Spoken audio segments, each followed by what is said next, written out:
Il faut vivre ses rêves, il faut les adapter, ses rêves, surtout par rapport à son handicap. Mais on arrivera toujours à toucher un bout de ses rêves.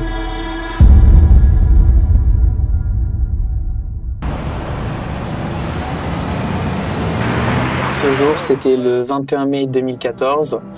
J'allais simplement au travail, comme tous les gens qui se lèvent le matin et qui vont au travail pour exercer leur profession. Et en une fraction de seconde, notre vie change.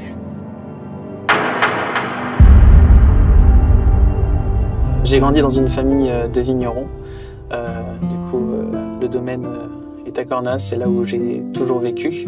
On a une famille où on aime bien manger et voilà, du coup forcément ça se répercute encore sur les enfants et de génération en génération. Généralement ce sont des choses qui se gardent. Avec ma mère, ma grand-mère, on m'a appris la cuisine et ça rejoint toutes mes passions en fin de compte. Et en fait je peux retranscrire dans la cuisine tout ce que j'aime, donc moi j'ai choisi ce domaine-là. J'ai toujours aimé la créativité, le fait de partager aux gens des bons plats et de savoir que ces gens-là se régalent. Ça fait vraiment partie de moi-même et c'est vrai que la cuisine s'accompagne très très bien avec le vin. Le jour de l'accident était un jour comme un autre. Je prends mon scooter, voilà, il était aux alentours de 7h30 du matin, quelque chose comme ça. Du coup, j'arrivais voilà, sur cette route-là, dans cette direction. Enfin, je partais du coup en direction de Saint-Péret.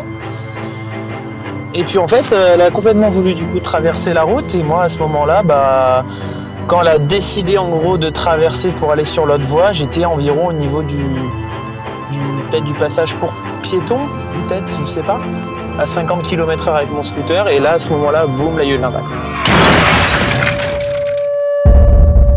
À partir de ce moment-là, on n'a pas le temps de réagir, on n'a rien le temps de faire.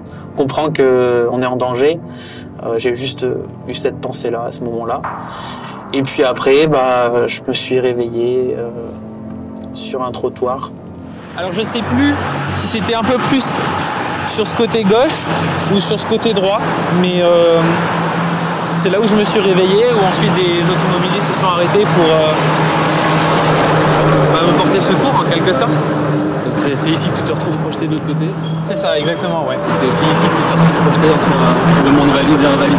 C'est là où ma vie a littéralement changé en fait. Du jour au lendemain, quand je suis passé du côté valide à non valide, c'est vrai qu'au quotidien, déjà dans sa vie de tous les jours, ça change énormément parce que on a perdu certaines compétences, on peut dire ça comme ça, de faire des choses en autonomie, on comprend que la vie a changé et que ça va être différent tout le reste du temps. Donc on s'adapte tout simplement, mais c'est vrai qu'aujourd'hui je peux plus faire tout ce que je faisais avant.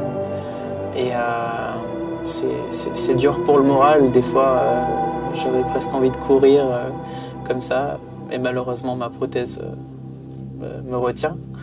Des fois j'aimerais aller jouer au foot, même si c'est quelque chose que je ne faisais pas avant. Mais ouais, j'aimerais faire beaucoup de choses. Bizarrement, en fait, c'est les choses qu'on ne peut plus faire qu'on a envie de refaire. Même si on ne les a quasiment jamais fait.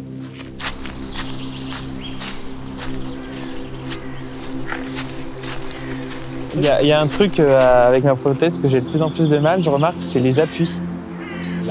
En fait, j'ai vraiment pas beaucoup de stabilité, en fait, contrairement à avant. En fait, je vais pas pouvoir me rattraper comme je veux. Il y a des gens qui vont mieux réussir à gérer sur une surface glissante. Moi, en fait, je perds instantanément mon équilibre et je finis au sol, quoi. Attention. Non, mais c'est bon, là je risque pas de glisser, c'est du caillou. Hein.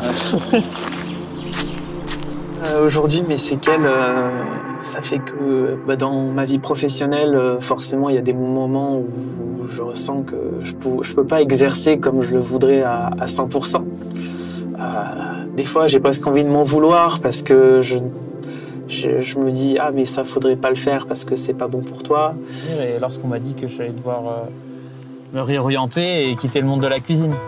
Donc c'est vraiment là où vraiment j'ai eu du mal à me projeter, où je me suis dit est-ce que ça va être possible? Et en fin de compte, on m'a dit bah non, c'était pas possible. Et je suis toujours dans le monde de la cuisine, je fais toujours ce que j'aime. À chaque fois que je me fais embaucher à des endroits que je travaille avec eux, voilà, j'essaie toujours un peu de leur expliquer. Ils me disent « Ah bon, t'as une prothèse de hanche ?» Je dis « Oui. » Mais comment ils t'ont coupé la jambe, ils ont fait quoi? Mais ça se voit pas, je comprends pas, les gens ils ne savent pas. C'est vrai que je suis resté 1 mois et demi alité dans un lit d'hôpital, à pouvoir bouger que la tête et les bras.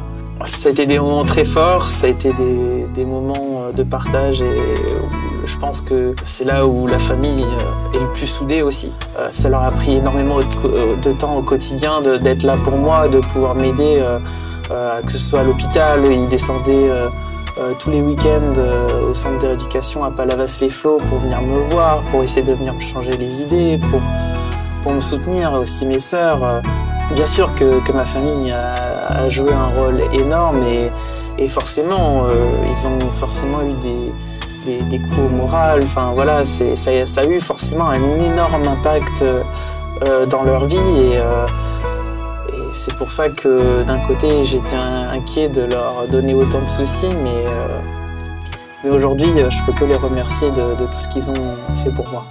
Si vous aimez les burgers, les vrais, les bons, voire les meilleurs de France, c'est en Ardèche que vous les trouverez. Le jeune commis ardéchois Anthony Verset a remporté hier la Coupe de France du burger. Anthony Verset avec le Chayenne. La recette d'Anthony Verset a séduit le jury à Paris. L'Ardéchois remporte face à 24 concurrents la Coupe du meilleur burger de France. Il y avait des très très beaux burgers, il y avait du niveau. Et voilà, j'ai réussi du coup à gagner.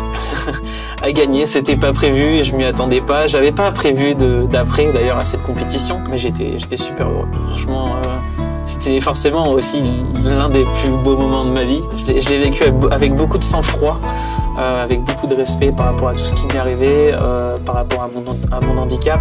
Et c'est à ce moment-là de ma vie aussi que j'ai compris que malgré mon handicap, je pouvais accomplir de très très belles choses.